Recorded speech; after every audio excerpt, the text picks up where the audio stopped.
What's going on, everybody? Today, I want to share with you all something that I really struggled with when I was first getting out of sports, and it is part of the mental side, something that really gave you a certain type of edge when you were playing sports. And I think a lot of athletes confuse it, just like I did when they're getting out and kind of moving into what happens next after sports. So when you are playing, and I was totally in this as well, when you are competing and playing against other people, you tend to have a lot of faith in yourself. You continually go back and remember those moments where you're putting time in the gym, all the workouts that you've done, the effort that you've put in to get to where you're at. And I think that as an athlete, it's very special to be able to have complete faith in yourself and your abilities and what you're capable of doing.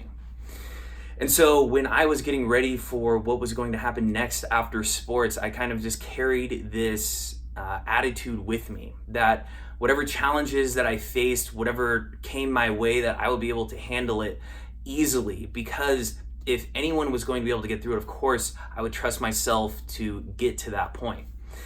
And I want to let you know that that is far, far, far from reality. I talk to athletes and I hear this come up all the time, that they are just ready to put faith back into themselves, which I think is great. But I think there's a certain point and a certain type of learning and education that needs to happen before you ever get to that level. Keep in mind that when you did play college sports, you were at the peak. To get there, there's so much had to happen. And when you're getting ready and you're transitioning, trying to figure out what's going to happen next, I want you to remember about everything that you were once a part of.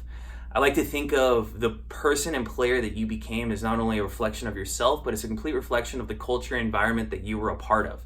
So the coaches that you had around you, if they were really good shooters, if they were really good guards, if they were really good defenders, you probably started becoming really good at whatever areas those were a part of. If you had all these different people telling you what to put in your body, the workouts you were going to do on a daily basis, the people that were working with you to get more flexible, to work on your injuries and all these different things, but you were in charge of showing up. Yes, there was also times where you had to get into the gym and you worked out on your own, but I'm sure many of those workouts weren't created by yourself in your head. They were passed on to you. And the fact that you were able to get up and do things eventually put the faith back into yourself, which is powerful for a coach when you're on the court and they don't want you looking to them to make a decision. They want it to be instinctual for you. And to be in competition like that, I think that's a powerful mindset. But when you are moving into the real world, you lose all of that support system. You lose the coaches that you had at all those different areas letting you know what to do. In the real world, these people might look like mentors or sponsors or even coaches. The types of people that you're going to ask for help, the people that have already done and accomplished a lot of the things that you want to set out and do, those are your new coaches that you need to find. In the same sense of mentors or coaches, and if whatever it is that you want to get better at, you need to have those people in your life.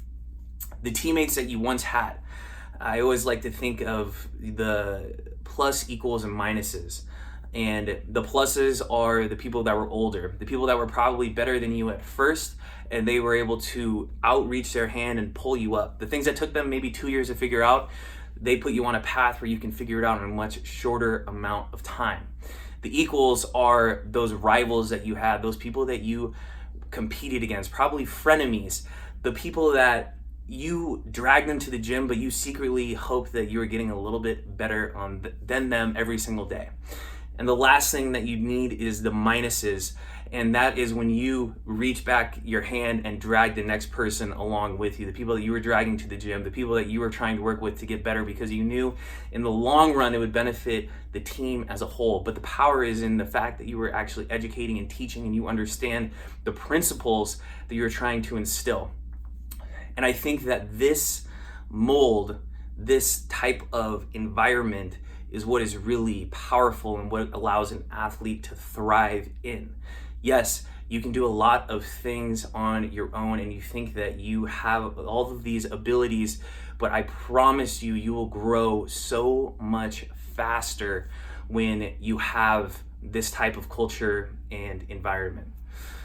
There's a little thing called the law of diminishing returns that exists in economic principles, and the idea is that for every single input, there's a certain amount of output that can be generated. And the more of the same type of input, the less output is created, eventually to the point where there's a type of plateau line.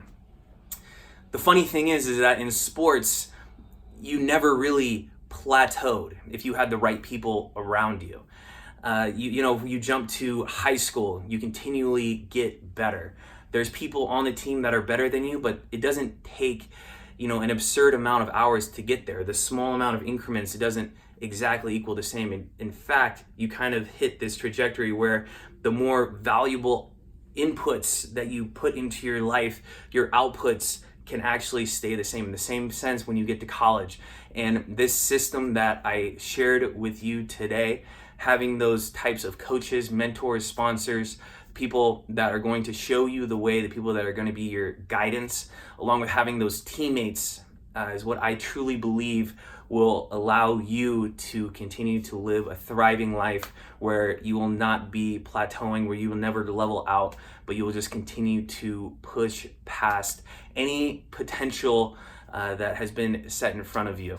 So I hope that this has been helpful for all of you, and I encourage you to all go out there. If you don't have coaches, mentors, sponsors, if you don't have teammates, I would love to work with you to get those in place so you continue to go just blow past the upside or potential or whatever those limiting factors are that people kind of put into your mind and your head, and we just blow past those together.